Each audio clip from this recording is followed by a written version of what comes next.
और कुमुद माता जी, जब ये भजन होता है तब भी आप रिकॉर्डिंग ऑन कर दिया करें। जी माता जी, जरूर। हरे कृष्णा। टाइम हो गया, मंगलाचरण कर लेते। ओम नमो भगवते वासुदेवाय। ओम नमो भगवते वासुदेवाय। ओम नमो भगवते वासुदेवाय। ओम अज्ञानतिमिरान्धस्य ज्ञानाञ्जनं शलाकया चक्षुरुन्मिलितं येन तस्मै श्रीगुरवे नमः। श्रीचैतन्यमनोभीष्टं स्थापितं येन भूतले संरूपा कदा मह्यं ददाति शब्दान्तिकम्। वन्देऽहं श्रीगुरुश्रीयुतपदकमलं श्रीगुरोन् वैष्णवांश्च श्रीरूपं साक्षातं श्रीगुणरघुनाथान्वितं तं सजीवम्।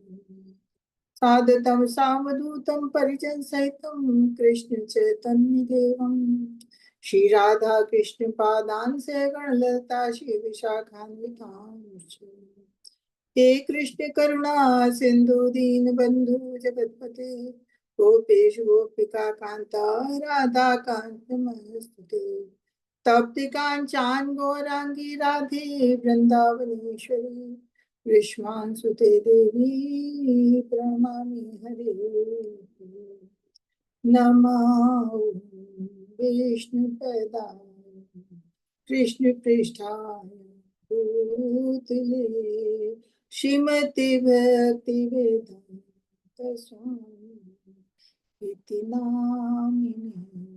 नमस्ते सरस्वती देवी गौरवाणी प्रचारिणी निर्विशेष शून्यवादी पाश्चात्य दिशतारिणी। जय श्री कृष्ण चैतन्य प्रभु नित्यानंदा श्री अद्वैत गदाधर शिवासादि गौरभक्तवृंद। हरे कृष्णा कृष्ण कृष्णा हरे हरे हरे राम राम राम हरे हरे हरे कृष्णा कृष्ण कृष्णा हरे हरे हरे राम राम राम हरे हरे हरे कृष्ण कृष्ण कृष्ण हरे हरे हरे राम राम राम हरे हरे हरे कृष्ण। तो सभी का 3 बजे की क्लास में स्वागत है। सभी को सादर प्रणाम। स्क्रीन शेयर करते हैं।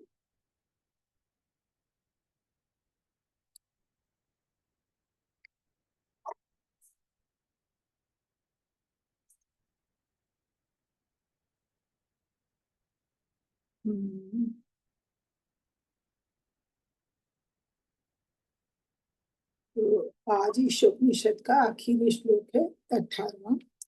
तो अभी तक हम जितना भी जाने, हमने 15 श्लोक से देखा कि भगवान से प्रार्थना करता है भक्त कि अपने मुख कमल से अपने ये दीप, ये जो अपना तेज है, दिव्यमान तेज है, उसको अपने मुख कमल से हटा ले, जिससे कि हम आपके मुख कमल का दर्शन कर सकें। तो 15 और 16 में दोनों श्लोकों में भक्त ने ऐसी ही इच्छा अपनी रखी है। फिर 17वें श्लोक में मृत्यु के करीब पहुंचता है, तब वो कहता है, भगवान से कहते हैं कि अभी जो कुछ भी अभी इस शरीर को, क्योंकि ये शरीर तो शाश्वत नहीं है, इसको अग्नि में जल जाने दें और प्राण वायु को दिव्य वायु में मिल जाने दें। और इस समय अब हमने जितने भी अभी तक कार्य किए हैं आपके लिए, जो भी यज्ञ, यज्ञ का मतलब है कर्म, जो भी यज्ञ हमने आपके लिए किए हैं उनका आप स्मरण करें, ताकि हमको भगवत धाम जाने का मार्ग मिले। तो कुल मिला के यही बताया है कि मनुष्य को चाहिए कि इधर उधर की भौतिक चीजों से दूर रह के भगवत भक्ति में लगना चाहिए, क्योंकि भौतिक जगत के अगर चीजों में लिप्त रहता, पदार्थों में लिप्त रहता मनुष्य, तो वो भौतिक कलमश में डूबता जाता और जन्म मृत्यु के चक्कर में पड़ा रहता। और ये संसार जो है, ये संसार दुखालय है, इसमें दुख के अलावा कुछ नहीं है। मनुष्य यहाँ रह के जिस चीज को सुख समझता है, उस सुख के लिए मनुष्य मेहनत करता रहता है, दौड़ भाग करता रहता है, लेकिन उसे कुछ हाथ नहीं लगता है। और क्यों? ये सारी चीजें शाश्वत नहीं है, सब चीजें यही शरीर के साथ छूट जाने वाली है। बस शरीर जब हम आत्मा के साथ जाना है तो सिर्फ भगवान की भक्ति, तो भगवान का साथ ऐसा है जो शाश्वत है। तो भगवत धाम जाने से पहले भगवान और अंत समय में तभी कोई भगवान को याद कर सकता है, स्मरण कर सकता है, जब वो जीवन भर भगवान का नाम का, भगवान की लीलाओं का श्रवण करे, कीर्तन करे, भगवान के नाम का जाप करे, तभी अंत समय पे भगवान को ध्यान कर सकता है।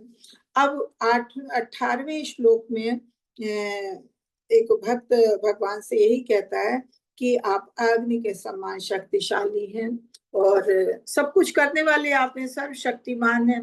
तो मैं आपके चरणों में दंडवत प्रणाम करता हूँ और अब मुझे अपने तक पहुंचने का सही मार्ग बताएं, तो उसी पे अग्रसित करें।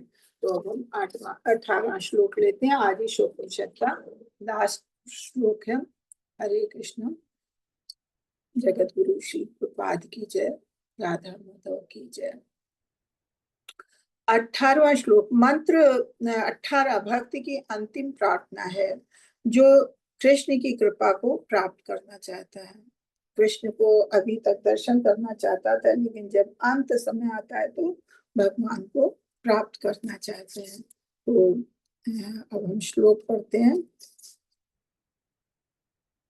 अग्निन सुपथाराय, अग्निन सुपथाराय, क्या है? अग्निने सुपथाराय अस्मान् विश्वानि देव वायुनानि।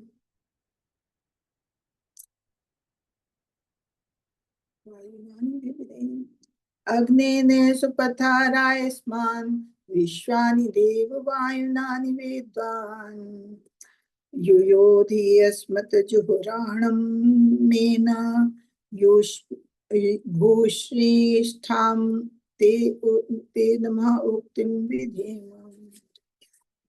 अग्नि के समान शक्तिशाली भगवान ने कृपया ले चले सुपथा, सही मार्ग से राय अपने पास तक पहुंचने के लिए आसमान हमें विश्वान समस्त देव, हे भगवान वायुनानी कर्मों को विद्वान जानने वाला ज्ञाता युयोधि कृपया हटाइए अस्मत् हमसे जुहुराणम मार्ग के सारे अवरोधों को, एन सारी बुराइयां भूष्ठम अत्यधिक ते आपको नमः उक्तिम नमस्कार के वचन विधि में करता हूँ। हे अग्नि के समान शक्तिशाली भगवान, हे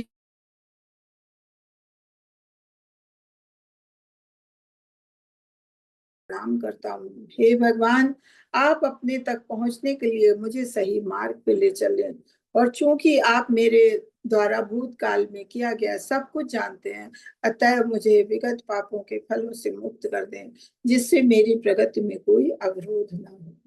अब भक्त जो है भगवान भगवत धाम को जाना चाहता है, तो भगवान से प्रार्थना करता है कि हमने जो कुछ भी कार्य किया है, आप तो सब कुछ जानते हैं, तो जो कुछ भी हमसे पाप हुए हैं उन पाप के फलों से हमें मुक्त करें और हमें अपने तक ले जाने का सही मार्ग दिखाएं, ताकि हमारी प्रगति में कोई अवरोध न हो।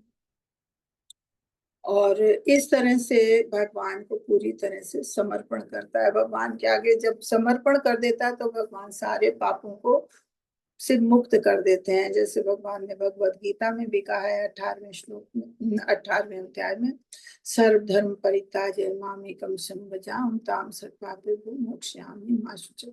मतलब भगवान की शरण में जो चला जाता है तो भगवान उसके सारे कर्म, पापों को, सारे कर्मों को माफ कर देते हैं, शुद्ध कर देते हैं और भगवत धाम ले जाते हैं अपने साथ। बस यही है कि इतना ध्यान हो कि हमें भगवान के आगे शरणागत होना है। कितने लोग हैं जिन्होंने पूरे जीवन गलत कार्य किए, लेकिन भगवान की जहाँ शरणागत हो गए तो भगवान ने उनका उद्धार कर दिया है। तो भगवान के आगे समर्पण करना ही सबसे बड़ी बात है। भगवान के प्रति समर्पण और उनकी अकारण दया प्रार्थना करके भक्त पूर्ण आत्म साक्षात्कार के मार्ग पर आगे बढ़ सकता है।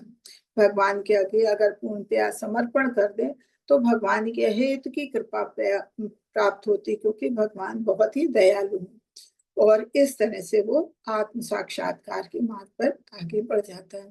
भगवान को अग्नि रूप में संबोधित किया है क्योंकि वे समर्पित आत्मा के पापों से कुछ भी जलाकर राख सकते हैं, कर सकते हैं। भगवान सर्वशक्तिमान है, तो भगवान में इतनी शक्ति कि भगवान कुछ भी कर सकते हैं। तो भगवान को अग्नि रूप में माना है कि अग्नि जैसे हर चीज को जला देती है, ऐसे भगवान हर तरह के पापों को से मुक्त कर सकते हैं, पापों को जला के राख कर सकते हैं। 18.66 जो मैंने अभी बोला, देखिए वो दिखा भी दिया है।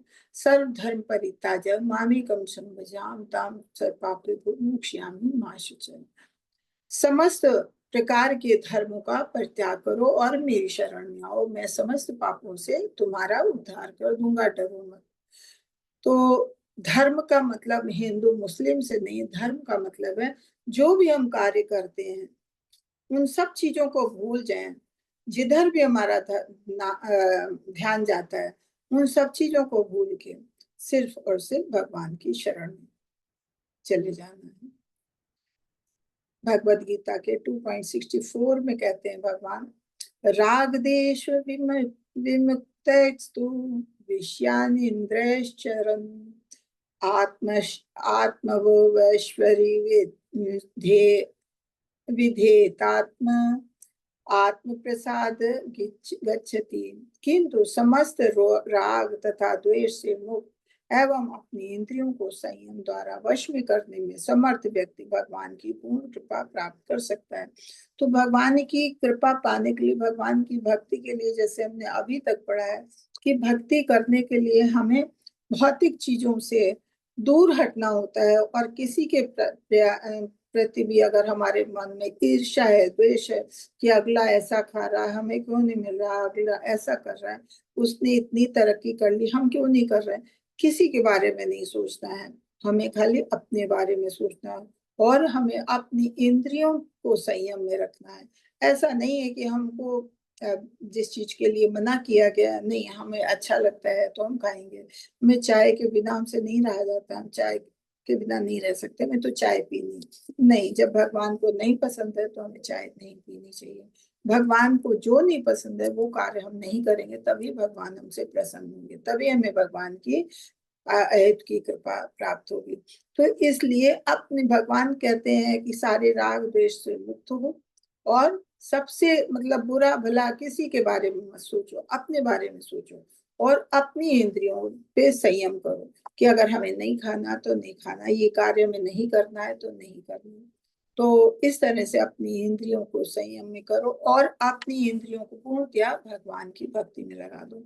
इस तरह से भगवान की पूर्ण कृपा प्राप्त की जा सकती है। भगवान पूरी तरह से समर्पित आत्माओं का प्रभाग लेते हैं। भगवान जो पूर्णतया भगवान के आगे समर्पित हो जाता है तो भगवान फिर उसके आगे उसको पूरी तरह से उसका भार अपने ऊपर ले लेते हैं।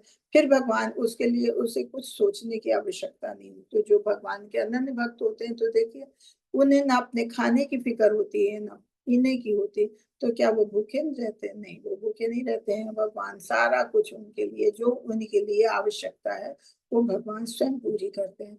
तो भगवान की भक्ति अगर करनी है तो पूर्णतया भगवान के आगे समर्पण कर देना, हमें किसी चीज के बारे में नहीं सोचना है। दुख पड़ता है तो कोई बात नहीं, जो भगवान कर रहे हैं हमारे लिए, भगवान हमारे लिए कभी बुरा नहीं करेंगे, यही सोचना है। तो इंसान अगर इस तरह से पूर्णतया समर्पित हो जाता है तो भगवान उसका भार अपने ऊपर ले लेते हैं। श्री ईशोपनिषद के इस मंत्र में भक्त भगवान से प्रार्थना करता है कि वो उसे अपने हृदय से ठीक कर दें। कि हम तो चाहते हैं लेकिन नहीं हो पाते हैं, तो भगवान से प्रार्थना करते हैं कि हमारी सारी बुरी चीजों को दूर करो और अपने हृदय से हम लगा लो, हमारी सारी बुराइयों को दूर करके हमें सही मार्ग दिखाओ। आखिर में बताते हैं कि दो ही तरीके हैं भगवान को प्राप्त करने के, संतों के द्वारा। संतों को या तो हम आध्यात्मिक गुरु बना लें और उनकी सेवा करें, या फिर हम शास्त्रों की सेवा करें, शास्त्रों के कहे अनुसार हम चलें। तो ये भी आध्यात्मिक गुरु ही हमें बताता है कि हमें शास्त्रों से क्या सीखना है, क्या करना है, क्या नहीं करना है। तो इस तरह से हम भगवान को प्राप्त कर सकते हैं। ये बहुत छोटा सा अध्याय है, इसमें बस यही है, पूर्णतया भगवान की शरणागत होना है, यही बताया है। तो अब हम इस ये पुस्तक पढ़ेंगे। हरे कृष्णा। अभी इसमें किसी को कुछ पूछना है? ललिता माता जी। नहीं माता जी, मैं पढ़ने के लिए हाथ खड़ा किया था। क्लियर अच्छा, है बात? जी ठीक है, जी। ठीक है, बहुत अच्छी बात है। आप सभी लोग बारी बारी से पढ़िए। आज ईशोपनिषद का लास्ट है।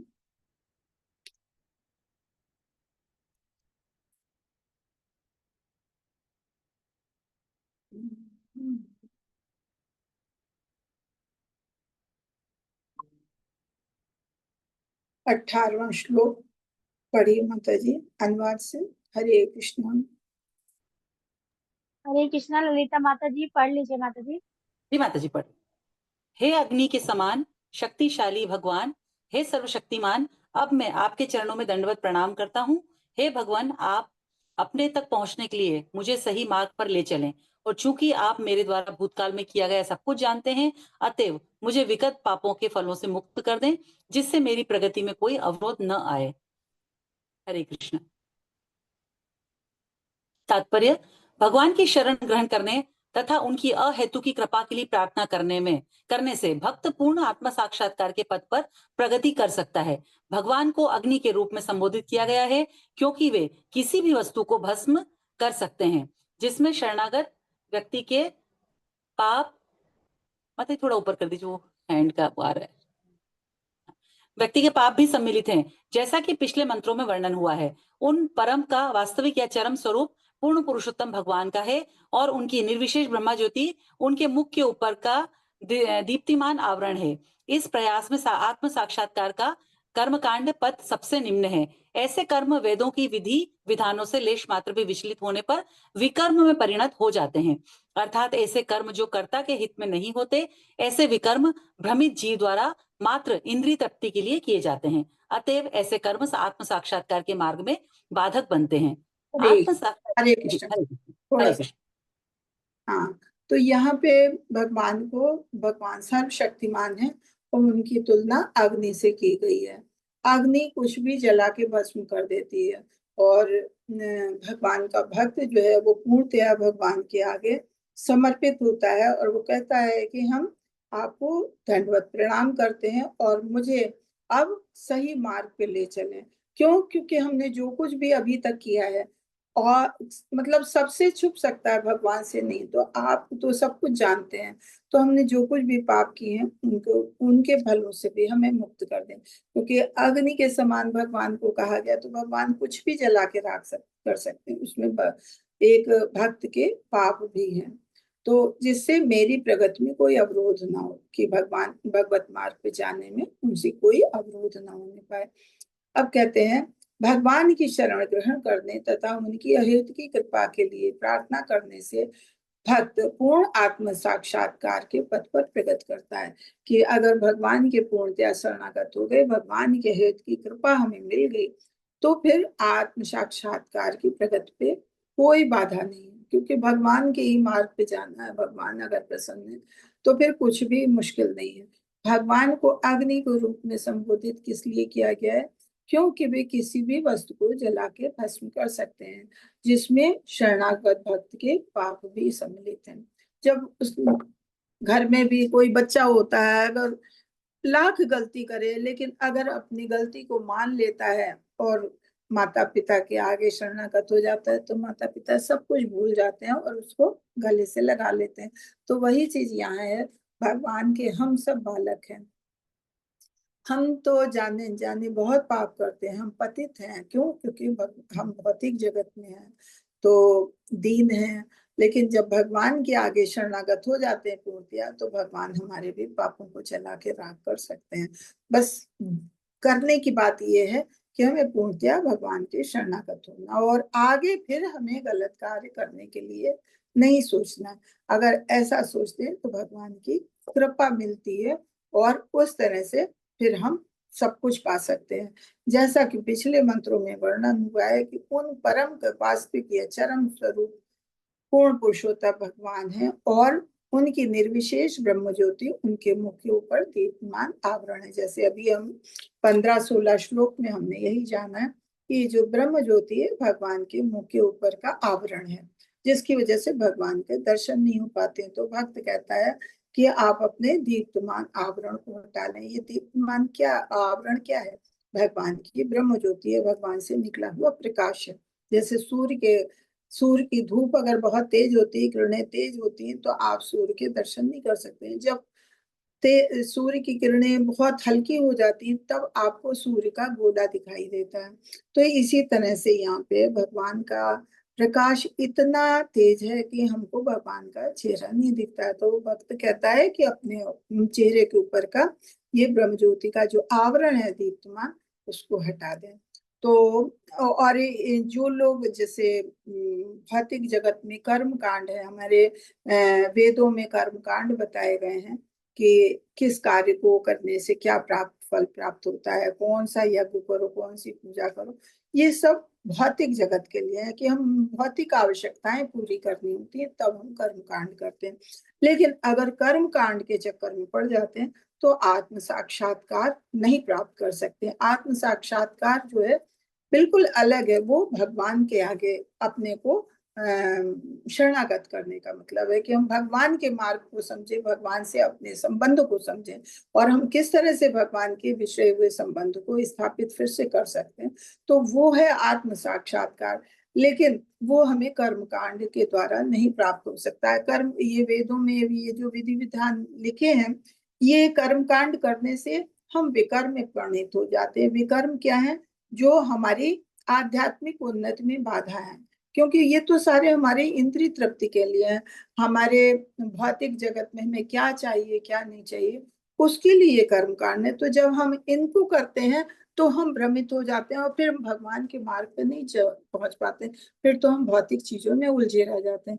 इसलिए बताया है कि जो इंद्रिय तृप्ति के लिए किए गए कर्म कांड हैं, जो वेदों के विधि विधानों में बताए गए, इनको अगर करते हैं तो ये हमारे आत्म साक्षात्कार के मार्ग में बाधक बनते हैं। अतः हमें इन चीजों से दूर रहना चाहिए, हमें केवल भगवान की भक्ति करनी है। हरे कृष्णा। माता जी आगे पढ़िए। हरे कृष्णा। यस, हरे हरे कृष्णा माता जी, पढ़ी माता जी। आत्म साक्षात्कार मनुष्य योनि में ही संभव है, अन्य रूपों में नहीं। कुल मिलाकर 84 लाख योनियां या प्राणियों के रूप हैं जिनमें से ब्राह्मण संस्कृति से युक्त मानव शरीर ही अध्यात्म ज्ञान प्राप्त करने का एकमात्र अवसर प्रदान करता है। ब्राह्मण संस्कृति के में सत्य, इंद्रिय संयम, सहिष्णुता, सरलता, पूर्ण ज्ञान तथा ईश्वर में पूर्ण श्रद्धा सम्मिलित है। ऐसा नहीं है कि कोई केवल अपने उच्च कुल का गर्व करे। जिस प्रकार किसी बड़े आदमी का पुत्र होने से बड़ा आदमी बनने का एक अवसर मिलता है, उसी प्रकार ब्राह्मण का पुत्र होना ब्राह्मण बनने का एक सुअवसर है। किंतु ऐसा जन्म अधिकार सब कुछ नहीं होता, क्योंकि मनुष्य को तब भी अपने लिए ब्राह्मण की योग्यताएं प्राप्त करनी होती है। जो ही मनुष्य ब्राह्मण का पुत्र होने के कारण अपने जन्म पर गर्व करता है, किंतु वास्तविक ब्राह्मण के गुणों को प्राप्त करने की उपेक्षा करता है, त्यों ही वह विपत हो जाता है और आत्म साक्षात्कार के मार्ग से पतित हो जाता है। इस प्रकार मनुष्य के रूप में उसका जीवन उद्देश्य विफल हो जाता है। भगवद गीता। हरे कृष्ण। तो अब यहाँ बताया है कि वैसे तो 84 लाख योनियां हैं, अनेकों योनियां हैं। कीट पतंगे, चिड़िया हैं, पशु हैं, जलचर हैं। लेकिन सबसे अच्छी, सबसे उच्च योनि मानव बताई गई है। क्यों? क्योंकि इसमें सबसे ज्यादा बुद्धि है, इसलिए इसमें मानव शरीर में जो है चेतना जो है सबसे अधिक विकसित होती है। तो इसमें बुद्धि होती, ज्ञान होता है कि हमारा क्या सही लक्ष्य, में सोचने की शक्ति होती है कि हमारे जीवन का उद्देश्य क्या है, हम आध्यात्मिक ज्ञान को किस तरह से प्राप्त करें। तो इसीलिए कहा है कि मानव शरीर अगर मानव योनि मिली है तो आध्यात्मवाद के लिए आगे बढ़ने के लिए सबसे अच्छा एकमात्र अवसर यही है। क्योंकि जानवर के, चिड़िया के, जो कीट पतंगे, इन लोगों को तो सोचने समझने की इतनी शक्ति नहीं होती, वो तो आत्मज्ञान में आगे नहीं बढ़ पाते। लेकिन मनुष्य योनि में हमारी चेतना इतनी विकसित होती है, हम इतना सोच सकते हैं कि हमें क्या करना चाहिए, क्या नहीं करना चाहिए। तो इसमें जो है कि ये जो ब्राह्मण संस्कृत बताई है कि हमें किस तरह से आगे बढ़ना, उसमें सबसे ज्यादा बताया गया है सत्य, इंद्रिय संयम, सहिष्णुता, सरलता, पूर्ण ज्ञान और ईश्वर में पूर्ण श्रद्धा। अगर हमें भगवान की भक्ति करनी है तो हमारे में सत्यता होनी चाहिए, हमें झूठ नहीं बोलना चाहिए। कभी कभी आप लोगों को ये करना चाहिए कि दिन भर में शाम को आप ये सोचें आप दिन भर में कितना झूठ बोलेंगे। हम लाख सोचते हैं कि हम झूठ नहीं बोलते, हम तो हमेशा सत्य बोलते हैं। लेकिन शाम को जब सब कामों से फ्री हूं तो कभी सोचिए कि हम दिन में कभी झूठ बोलें, कितना झूठ बोलें। तो शायद ही कोई दिन हो जिस दिन आप झूठ ना बोले हो। तो ये अगर हमें उन्नत करनी है तो हमें सत्य के मार्ग पे चलना है कि चाहे कुछ भी हो जाए, हमें कितना भी नुकसान हो जाए, हमें सत्य से विपथ नहीं होना। फिर इंद्रिय संयम, इंद्रियों पे हमें संयम होना चाहिए। हमें कहाँ जाना चाहिए, क्या खाना चाहिए, क्या करना चाहिए, क्या सूंघना चाहिए, क्या देखना चाहिए, क्या सुनना चाहिए, क्या बोलना चाहिए, ये सब हमारी इंद्रिय संयम में होना चाहिए कि हमें जो नहीं करना तो हमें नहीं करना। चाहे आंख से, चाहे नाक से, चाहे कान से, चाहे मुंह से, चाहे हाथ से, चाहे पैर से, जो भी हमारी इंद्रियां, उनको अपने पूरे तरह से अपने संयम में रखना है। सहिष्णुता, सबके प्रति सहिष्णु, दयालु। जब हम देखेंगे, जैसे हम ईशोपनिषद के शुरू के श्लोकों में देखा कि ये हमने 4-5 हाँ 4-5 श्लोक में देखा है कि जो मनुष्य की हर चीज में, जीव में या वस्तु में भगवान से संबंधित देखता है तो उसे किसी तरह का भय नहीं होता है, उसे किसी तरह का लोभ नहीं होता। तो अगर किसी के प्रति सहिष्णु होना है तो हमें हर एक को, हर चीज में भगवान के अंश को समझना होगा।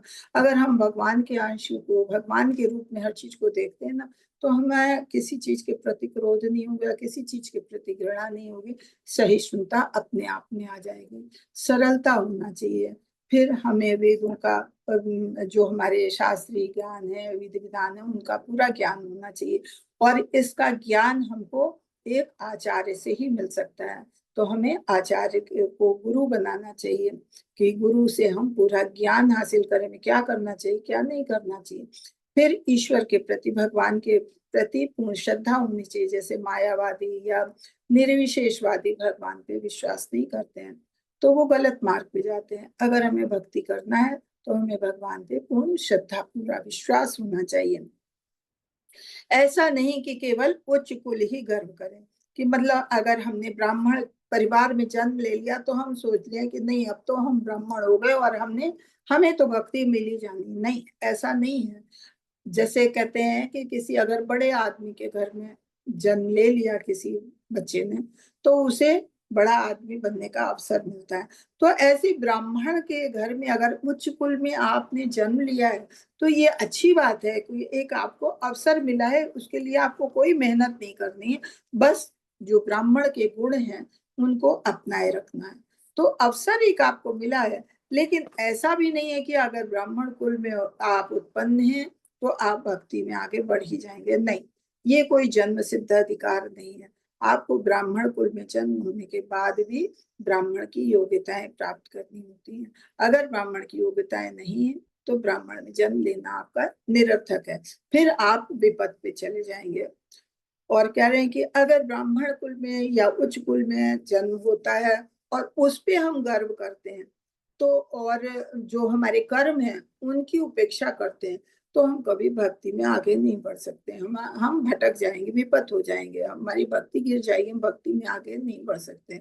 हम भौतिक कल्मश में डूब के रह जाएंगे और आत्म साक्षात्कार के मार्ग से पतित हो जाएंगे। हम आत्म साक्षात्कार नहीं प्राप्त कर सकते हैं। अगर हमारे में ब्राह्मण के गुण नहीं है, हम किसी भी कुल में जन्म लें, अगर आत्म साक्षात ये ब्राह्मण के गुण नहीं है, तो हम कभी भी आत्म साक्षात्कार के मार्ग पे नहीं आगे अग्रसित हो सकते। इससे तो कोई भी अगर निम्न कुल में जन्मा है और उसमें भगवान के प्रति भक्ति है, वो अपनी इंद्रिय संयम रखता है, जो ऊपर गुण बताए गए वो गुण हैं उसमें, तो वो भगवान की भक्ति कर सकता है और आत्म साक्षात्कार में भी प्रगति कर सकता है। तो जीवन का उद्देश्य हमारा भगवान की भक्ति, भगवान से अपने रिश्ते को बनाना। अगर हमें ये करना है तो हमें ब्राह्मण के गुणों को अपनाना है, चाहे हम ब्राह्मण कुल में जन्म ले या न ले, लेकिन हमें उन गुणों को अपनाना होता है। हरे कृष्ण माता जी, आगे पढ़िए। जी माता जी। हरे कृष्णा माता जी। माता जी, किसी और को दे दे। हाँ हाँ, सबको पढ़ देते हैं, क्योंकि आज वैसे मंजू माता जी। छोटा है तो सबको दें थोड़ा थोड़ा। हरे हरे कृष्णा कृष्णा माता मंजू जी। माता जी, पढ़ लीजिए माता जी। हरे कृष्णा माता जी। दंडवत प्रणाम। शील प्रभुपाद की जय। भगवत यहाँ से पढ़ना ना, भगवत गीता। हाँ जी। हाँ, हरे कृष्णा। भगवत गीता 6.41-42 में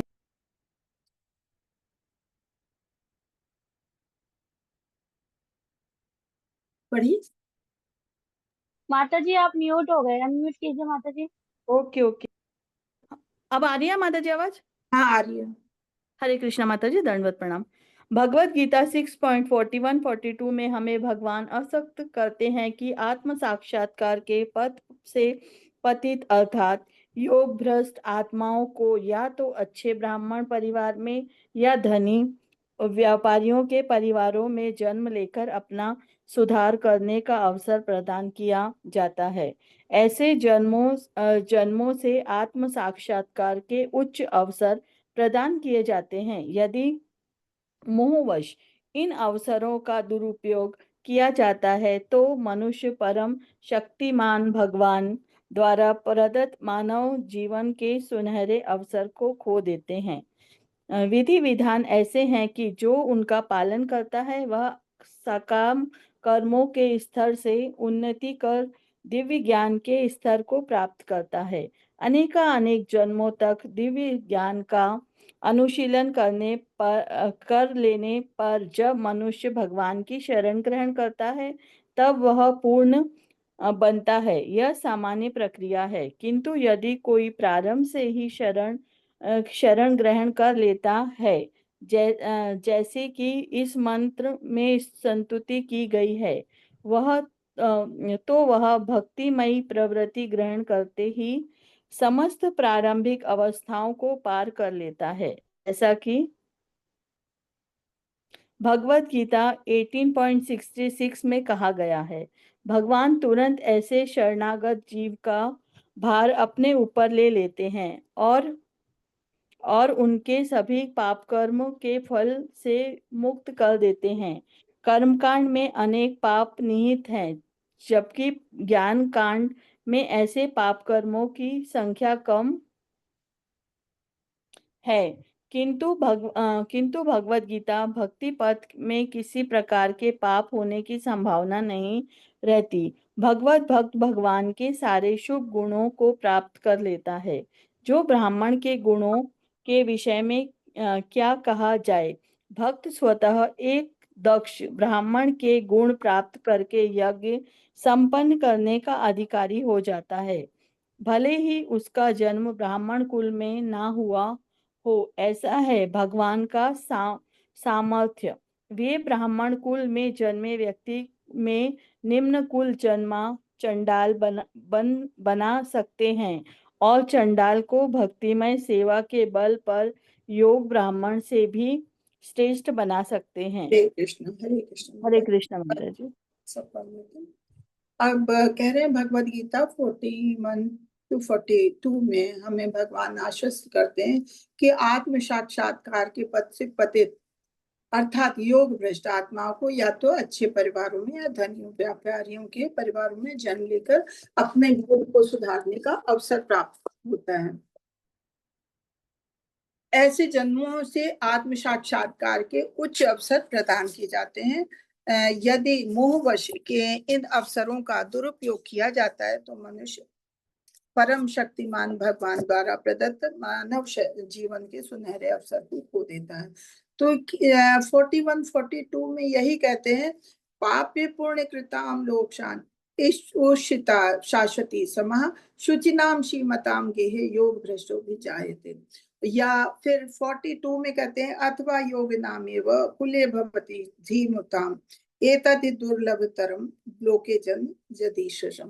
तो इसमें यही बताया है कि अगर कोई भगवान की भक्ति करता है और किसी वजह से अपने मार्ग से योग भ्रष्ट हो जाता है, पतित हो जाता है, या भक्ति करते करते उसके बीच में मृत्यु हो जाती है तो उसकी भक्ति अधूरी रह जाती है, तो कहते हैं कि या अनेकों वर्षों तक भोग करने के बाद सदाचारी पुरुष, तो फिर उसको किसी ऐसे परिवार में भगवान जन्म देते हैं, या तो सदाचारी होगा या धनी होगा, भगवान का भक्त होगा, ऐसे परिवारों में जन्म देते हैं कि ताकि आप अपनी भक्ति जो छूट गई है आपकी अधूरी, उसको आप आगे बढ़ाएं, आप अपने साक्षात्कार के मार्ग पे पूरी तरह से चले, उसको उच्च अवसर प्रदान किए जाते हैं।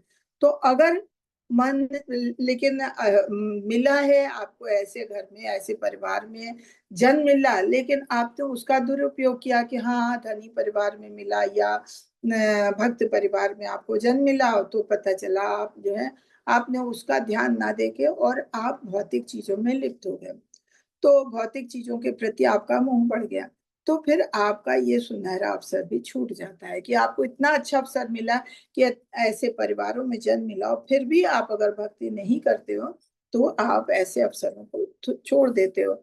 और कहते हैं कि जो विधि विधान का पालन करता है तो उसको तो भगवान चाहे जितने भी सकाम कर्म किए हों उससे मुक्त करके भगवान उसको भक्ति में ले आते हैं और भगवान दिव्य ज्ञान प्राप्त कराते हैं, भगवान स्वयं उसकी उन्नति में मदद करते हैं, दिव्य ज्ञान को प्राप्त कराते हैं। अनेकों अनेक जन्मों तक दिव्य ज्ञान का अनुशीलन करने के बाद जो भगवान की शरण ग्रहण करता है वही भगवान का पूर्ण भक्त बनता है।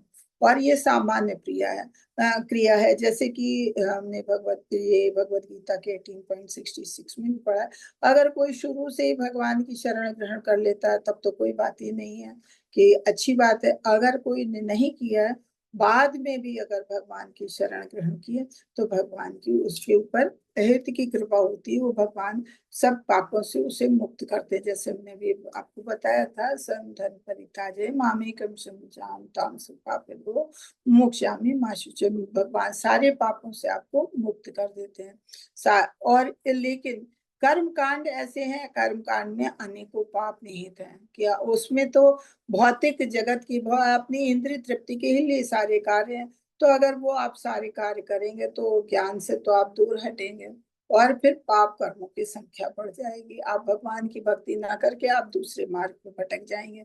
तो कहते हैं कि भगवत भक्ति अगर करनी है तो इन सब चीजों से दूर रहना चाहिए। और जो भगवत भक्ति के पथ पे किसी प्रकार के पाप होने की, अगर भगवान की भक्ति करने लगे, जैसे कहा कि कर्म कांड में तो ऐसा है कि पाप की तरफ आप बढ़ सकते हैं, क्यों? क्योंकि आपने जो भी काम किए कर्म कांड, तो आपने भौतिक सुख के लिए किया, भौतिक सुख के लिए किए तो उसमें आप भी भौतिक चीजों में ही लिप्त हो जाएंगे। लेकिन भगवत भक्ति ऐसी है कि वो आपको किसी पाप की तरफ अग्रसित नहीं करती है, बल्कि आप अगर भगवान की भक्ति करेंगे, कुछ नहीं, खाली आप जाप भी करना शुरू करेंगे तो आप स्वयं महसूस करेंगे भौतिक चीजों से के प्रति आपकी लालसा कम होने लगेगी, भौतिक चीजों के प्रति आपका मोह धीरे धीरे कम होने लगेगा। तो भगवत भक्ति का मार्ग ऐसा है कि जो हमें हर तरह के पाप होने से रोकता है। हमें भगवत भक्ति करते हैं तो हमें एहसास होता है हर चीज में, हर जीव में भगवान है, हमें किसी की हत्या नहीं करनी चाहिए, हमें एक चींटी को भी कहीं हमारा पैर न पड़ जाए तो हम अपने को बचाने की कोशिश करते हैं। तो इसलिए बताया भगवत भक्ति ऐसा मार्ग है जिसमें किसी तरह के पाप होने की संभावना नहीं है, बल्कि हम हमेशा अच्छे मार्ग पे जाते हैं। इस तरह से हम ब्राह्मण के गुणों को, चाहे हम भले ही चांडाल कुल में पैदा हुए हैं, निम्न से निम्न स्तर पे पैदा हुए, लेकिन अगर हम भगवान की भक्ति के पथ पे जाते हैं तो हम ब्राह्मणों की गुणों को स्वतः प्राप्त करते हैं।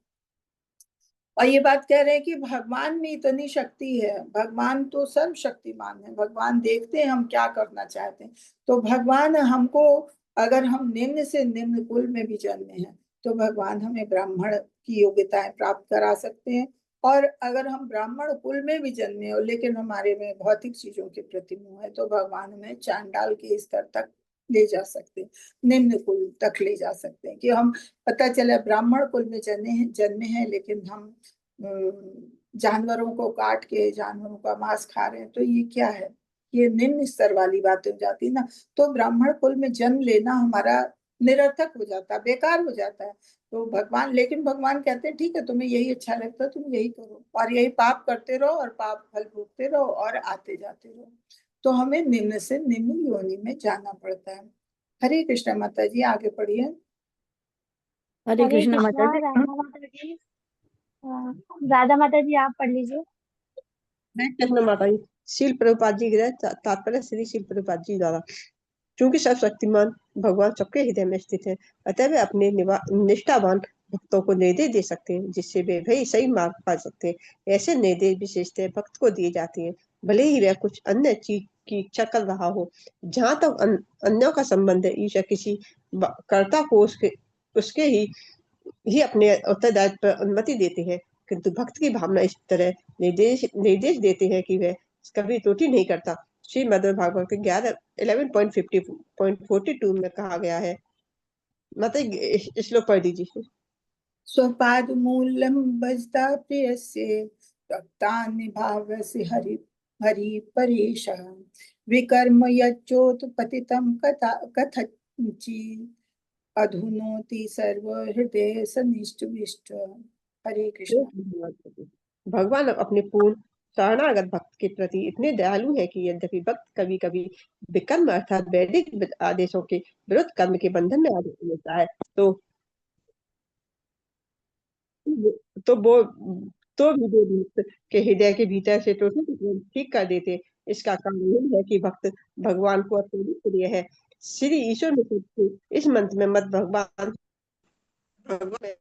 न करता है कि वे उसके हृदय के भीतर से उसे सुधारे। त्रुटि करना मनुष्य का सहज गुण है। बुद्धि प्राय त्रुटि करता रहता है और ऐसे अनचाहे पापों का एकमात्र उपचार यही है कि भगवान के माता जी ऊपर भगवान के चरण कमलों में समर्पित हुआ जाए, जिससे वे इनसे बचने हेतु मार्गदर्शन करते रहे। भगवान पूर्ण शरणागतों का भार अपने ऊपर ले लेते हैं। इस तरह सारी समस्याएं भगवान की शरण ग्रहण करने एवं उनके निर्देश अनुसार कार्य करने मात्र से ही हल हो जाती हैं।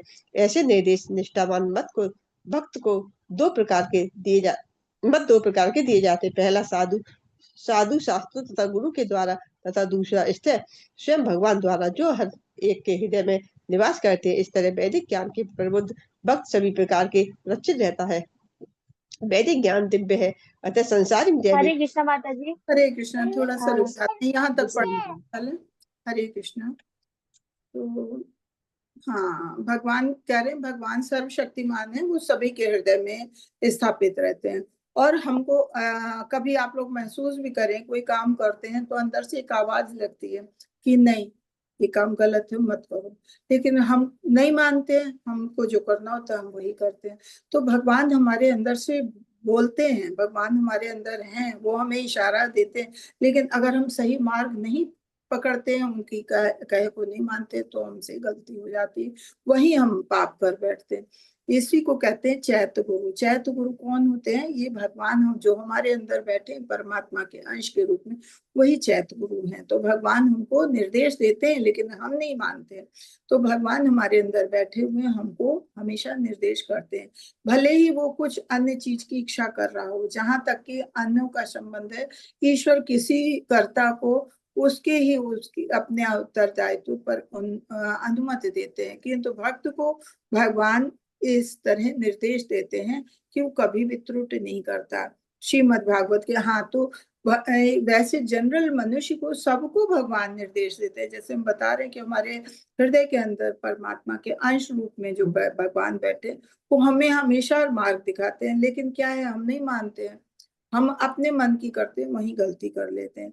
लेकिन वही जो भगवान की भक्ति, भगवान का भक्त है, तो जब भगवान के भक्त को भगवान निर्देश देते हैं तो वो उनकी बात मानता है, इसलिए वो कभी त्रुटि नहीं करता, उससे कभी गलती नहीं होती। क्यों? क्योंकि वो भगवान, वो जानता है हमारे अंदर भगवान बैठे।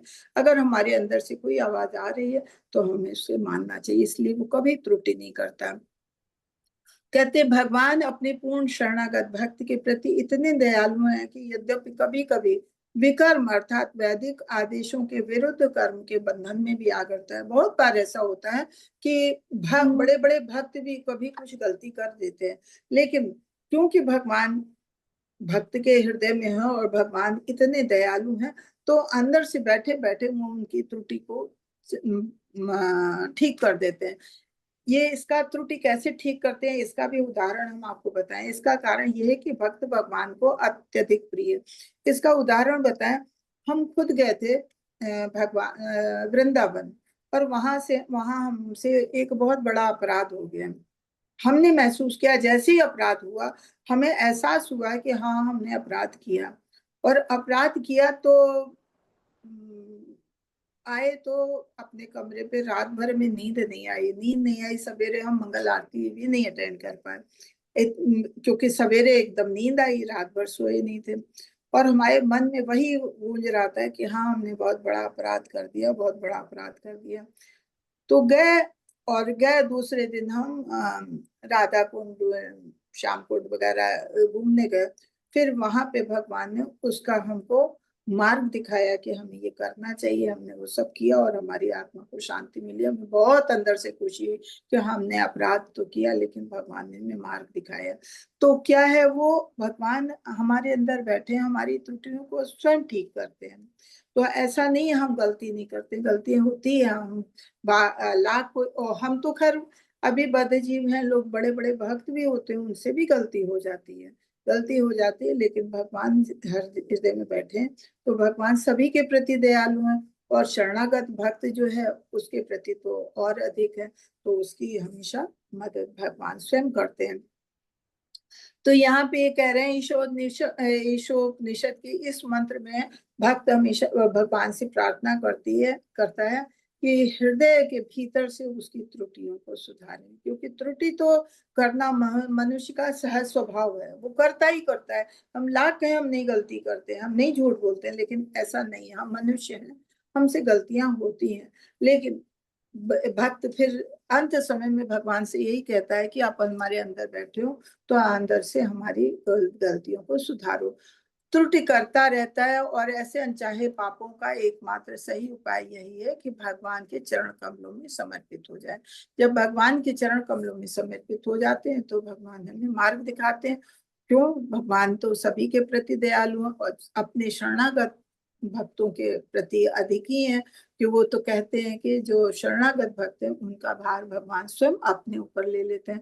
तो इस तरह की अगर कोई छोटी मोटी समस्या आती है तो भगवान उसका कुछ ना कुछ उपाय जरूर करते हैं।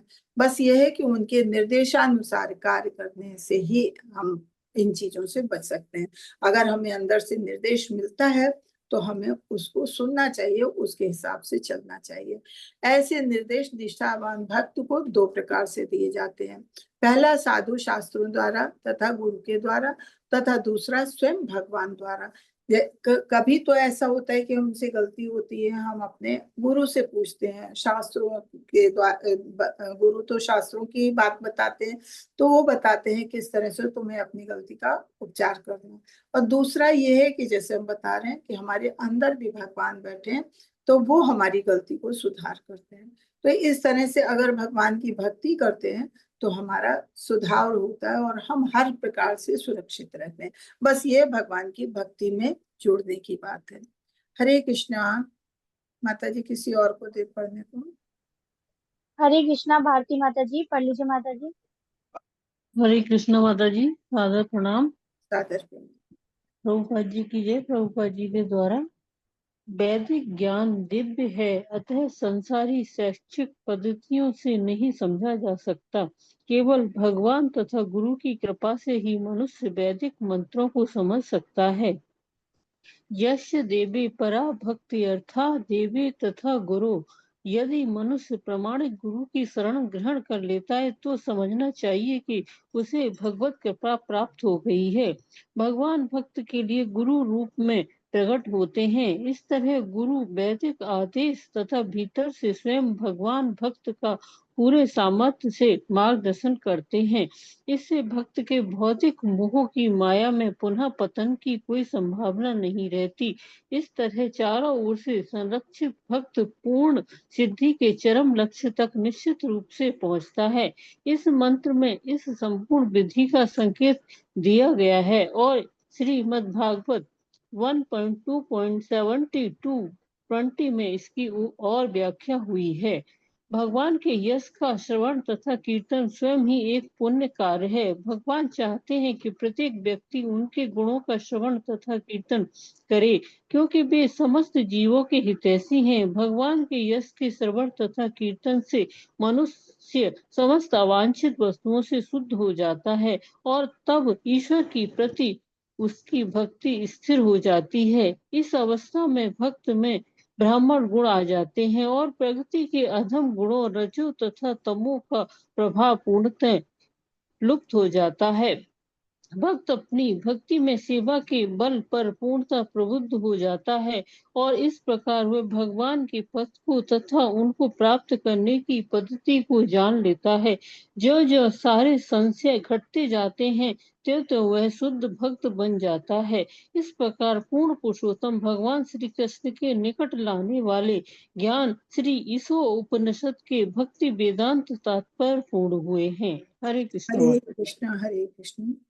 तो यहाँ पे बता रहे हैं कि वैदिक ज्ञान जो है वो दिव्य है, बस हमें समझने की आवश्यकता है और उसके लिए हमें गुरु की आवश्यकता होती है। गुरु हमें सही मार्ग दिखाता है। तो केवल भगवान और गुरु की कृपा ही होती है जिसके द्वारा हम वैदिक मंत्रों के को सही ढंग से समझ सकते हैं। जो लोग गुरु नहीं करते हैं, गुरु नहीं होते हैं, अपने आप वेदों को पढ़ते हैं, तो उसमें वेदों में कर्म कांड के बारे में भी लिखा है। तो होता क्या है कि हम भौतिक जगत में है, भौतिक मोह में रहते हैं, तो फिर हम उसमें जब भौतिक कर्म कांड के लिए लिखा होता है कि हाँ ऐसा पूजा करें तो आपको ये सिद्धि प्राप्त होगी, ऐसा आप यज्ञ करें, ऐसी पूजा करें तो आपको ये फल मिलेगा। तो फिर हम भौतिक जगत में तो है ही, हम अपने फलों के बारे में सोचने लगते हैं, हाँ इससे मिल सकता है तो ठीक है, हम यही पूजा करते हैं, हम यही यज्ञ करते हैं। तो इस तरह से फिर हम भटक जाते हैं। तो हमको इसके लिए ये अपनी गुरु चुनना बहुत जरूरी है। जब तक गुरु हम नहीं चुनते हैं तो हम भटक जाते हैं, वैदिक मंत्रों का गलत मार्ग पकड़ते हैं। जबकि अगर हम वही भगवान की कृपा, गुरु की कृपा पाते हैं तो हमें क्या करना चाहिए, क्या नहीं करना चाहिए, हमें सही मार्ग दिखता है। तो इसलिए प्रामाणिक गुरु की शरण ग्रहण करना बहुत आवश्यक है, जिससे हमें भगवत कृपा मिलती है। वो हमें खाली भगवत कृपा, भगवान की तरफ जाने का ही मार्ग दिखाते हैं। वो ये नहीं, कभी कोई गुरु आपको ये नहीं बताएगा।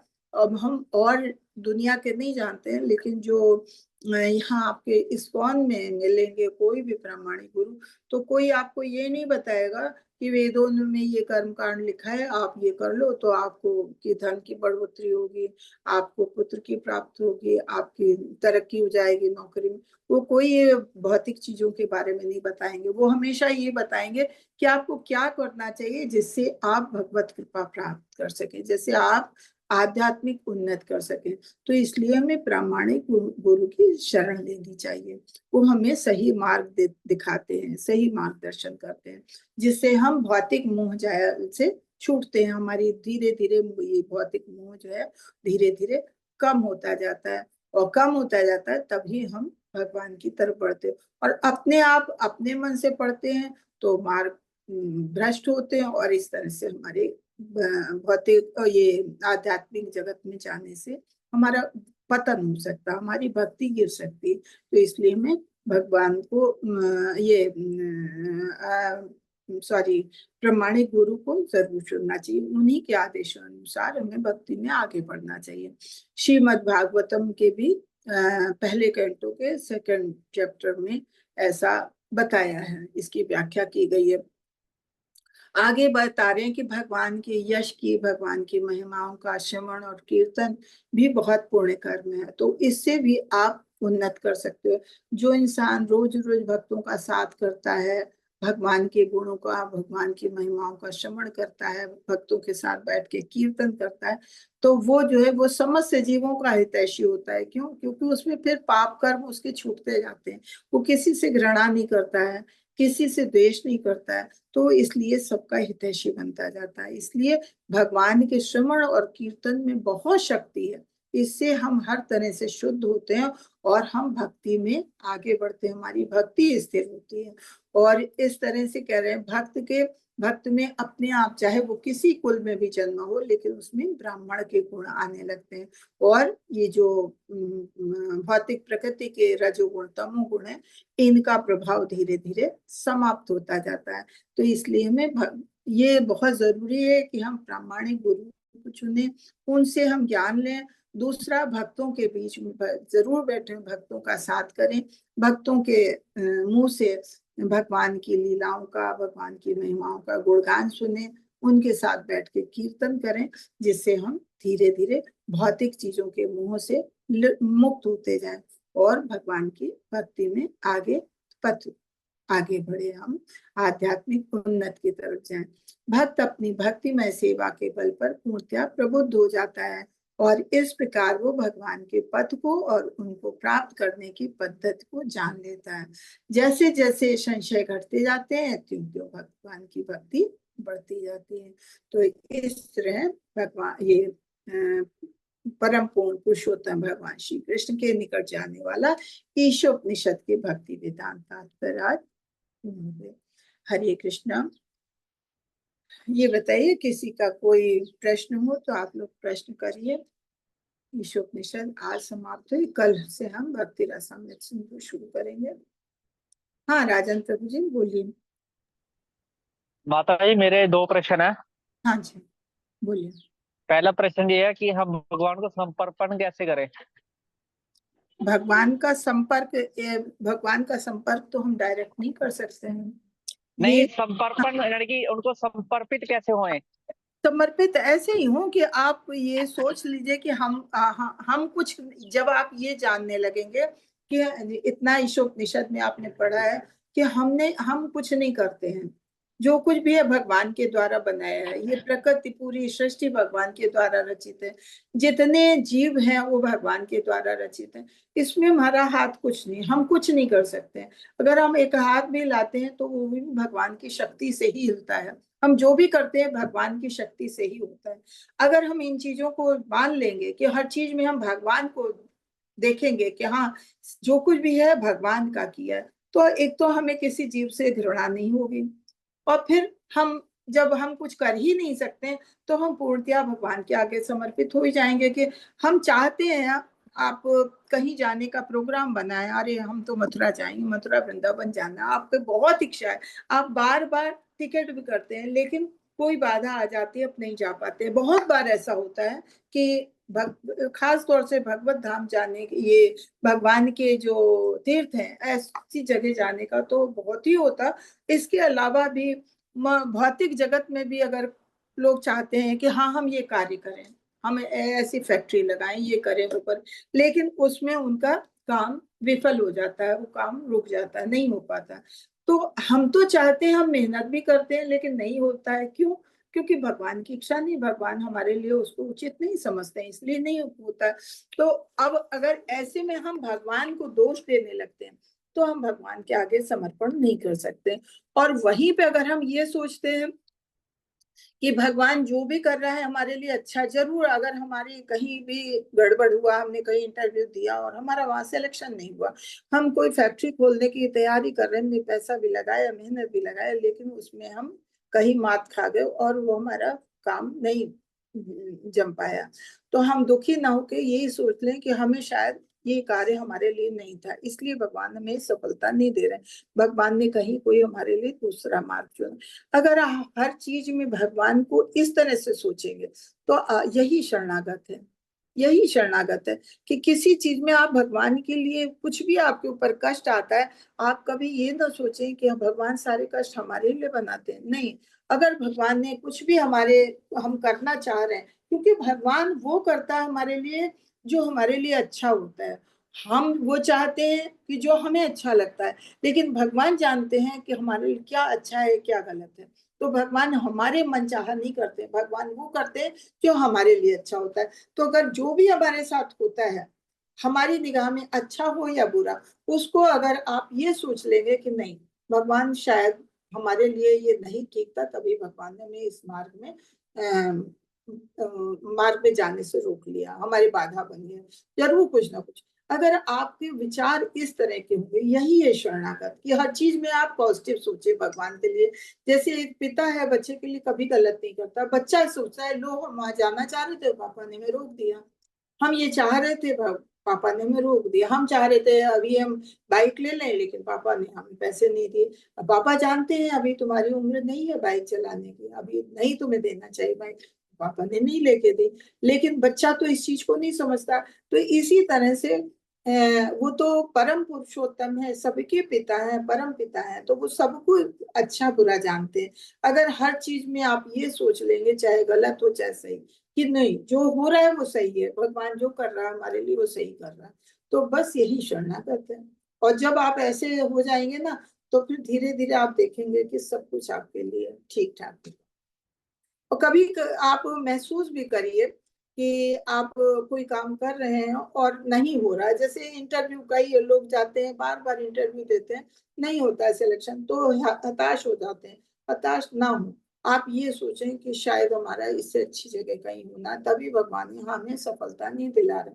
और आप अगर ये सोचते रहेंगे तो आप देखेंगे एक दिन आपका वाकई जहाँ सिलेक्शन होगा, तब आपको लगेगा कि हाँ देखो यहाँ भगवान हमें लाना चाहते थे और हम नहीं समझ पा रहे थे, इसीलिए भगवान ने वहां हमारा सिलेक्शन नहीं किया। तो ये चीजें हैं, आप अगर इस तरह से सोचेंगे तो यही शरणागत है। हरे कृष्णा। माता जी, मन को कैसे वो करे, क्या कहते हैं, जब भी भजन वगैरह सुनते हैं तो मन भटक जाता कभी कभी। मन भटक जाता है तो वो तो धीरे धीरे अभ्यास से हो जाएगा। अगर आप अपने को लगाना चाहते हैं भगवत भक्ति में, तो वो धीरे धीरे, आज भटक रहा है कल नहीं भटकेगा, धीरे धीरे सही हो जाएगा। शुरू में तो ये जाप भी करते हैं तो मन बहुत भटकता है, धीरे धीरे धीरे धीरे जाप करने की आदत हो जाती है, फिर मन नहीं भटकता है। तो ये सब चीजें जो है वो अभ्यास से आती हैं। आप तो बस हमें यानी कि करके, प्रभुपाद जी के यानी कि निर्देशों का पालन करना चाहिए ना माता जी। हाँ बिल्कुल बिल्कुल। आप प्रभुपाद जी का वो है लीलामृत, उसको पढ़िए तो देखिए, प्रभुपाद जी ने भी ऐसे थोड़ी भक्ति पाली, उन्होंने भी बहुत मेहनत की है, बहुत जगह उनका उतार चढ़ाव आया, जीवन में बहुत कष्ट आए हैं। फैक्ट्री लगाई, फैक्ट्री फेल हो गई, उन्होंने ये कितने ट्रांसलेट करके लिखा, उनकी वाइफ ने सारे पर्चे सारे पेपर उनके चाय पत्ती खरीदने के लिए बेच दिए। बहुत जगह उन्होंने ऐसे धोखे खाए, बहुत ज्यादा उतार चढ़ाव उनके जीवन में आया, लेकिन वो उससे हटे नहीं, वो भगवान की भक्ति में लगे रहे तो सफलता पाई। तो आप ऐसी चीजें जब भगवान के भक्तों के बारे में पढ़ेंगे, तब आपको एहसास होगा कि हाँ हमें किस तरह से भगवान की भक्ति करनी चाहिए। हरे कृष्णा। मंजू माता जी। हरे कृष्णा माता जी, धन्यवाद। हरे कृष्णा माता जी, धन्यवाद प्रणाम। माता जी, क्या किसी को एक ही जन्म में भगवत प्राप्ति हो सकती है? अब ये हम कह नहीं सकते, हो भी सकती है नहीं भी हो सकती है। अब जैसे ध्रुव महाराज थे, ध्रुव महाराज को तो एक ही जन्म में 5 साल की उम्र में ही भगवान मिल गए थे। सच्ची भक्ति होनी चाहिए, सच्ची श्रद्धा होनी चाहिए। 5 साल का बालक होता है, उसमें कोई भौतिक कल्मश नहीं होता है, तो उसको माँ ने कह दिया कि ये बस तुम्हें तुम्हारे पिता की से भी अच्छी गोद दिला सकते हैं तो बस भगवान दिला सकते हैं। उन्हें नहीं मालूम था कि ये हम कहेंगे तो ये जंगल में चला जाएगा, तो उन्होंने कहा भगवान कहाँ मिलेंगे? भगवान तो जंगल में मिलते हैं। वो जंगल में 5 साल की उम्र का बालक वो निकल गया भगवान की भक्ति के लिए और ढूंढता रहा। लोग कह रहे हैं घर जाओ, तुम इतने छोटे से बच्चे हो, शेर खा जाएगा, कुछ हो जाएगा। नहीं, हम तो भगवान को देखने जा रहे हैं। और भगवान उन्हें मिले। तो इतनी छोटी सी उम्र में उन्होंने भगवान को, बस भगवान के प्रति श्रद्धा सच्ची होनी चाहिए, क्यों नहीं मिलेंगे भगवान? अब हम आप जो है, हम तो बहुत ही कलमश में इतने डूब गए हैं, परिवार के बीच में, समाज के बीच में, किसी ना किसी के प्रति मोह होता है और इस चक्कर से हम नहीं भक्ति कर पाते हैं। कहीं ना कहीं हमारी कमियां आती हैं। अब अपने आप में देखें तो खुद, क्योंकि हमको खुद अपने में कितनी कमियां महसूस होती हैं। तो अगर महसूस करेंगे तो हमारे में कमियां बहुत है। अगर हम इन कमियों को दूर कर लें, और चाह के भी नहीं कर पाते हैं बहुत चीजें, जैसे कि हम कहते हैं हमें क्रोध नहीं आता, हम क्रोध करना हम बिल्कुल भूल गए, लेकिन फिर भी होता है हम किसी के लिए हमेशा करते आए और कभी कोई हमें वो गलत शब्द कह देता है और बस हम चिढ़ जाती है। तो कितनी गलत बात है। हमारे में सहन शक्ति नहीं है कि ठीक है वो कह रहा है, कहने दो, उसके कहने से क्या होता है। बाद में हम सोचते हैं नहीं, हमको नहीं ध्यान देना चाहिए, कोई जैसा भी कहता है, जो जैसा भी कर रहा है करने दो। लेकिन नहीं, हमारे उस समय मन में आ जाता है। या जैसे हम भक्ति कर रहे हैं और कोई भक्ति का खाली दिखावा ढोंग कर रहा है, तो हमारे मन में आ जाता है कि देखो खाली वो करता नहीं है, काम ऐसे करता है और भक्ति का ढोंग करता है। तो ये कितनी गलत बात है। हम दूसरे के बारे में क्यों सोचे, हमें अपने बारे में सोचना चाहिए, हमारे में क्या कमी है, हम दूसरे की कमियां क्यों ढूंढने निकले। लेकिन नहीं, इतना जानते होते हुए भी फिर भी हमारे मन में ये बात आ जाती है कि देखो कर्म ऐसे करता है और देखो धोखा तो लोगों के इस तरह देता है और भक्ति का ढोंग करते हैं। तो गलत चीज है। अगर हम इन सब चीजों पे से अपने में सुधार कर लें तो हम भक्ति को प्राप्त कर सकते हैं, भगवान को प्राप्त कर सकते हैं। लेकिन ये सब दोष हमारे में है, ये मानव जाति में है, मनुष्य में बहुत सारे दोष हैं। अगर अपने आप एक एक अपने दोष को देखें और सुधारें तो भगवत प्राप्ति हो जाएगी, क्यों नहीं हो जाएगी। जी माता जी, दंडवत प्रणाम। हरे कृष्णा, दंडवत प्रणाम। गलती तो हम लोग स्वयं करते हैं। जी हरे कृष्णा। किसी का और प्रश्न?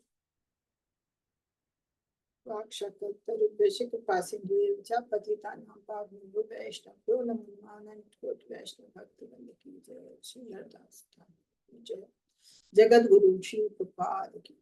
हरे कृष्ण। किसी का और कोई प्रश्न? हरे कृष्णा।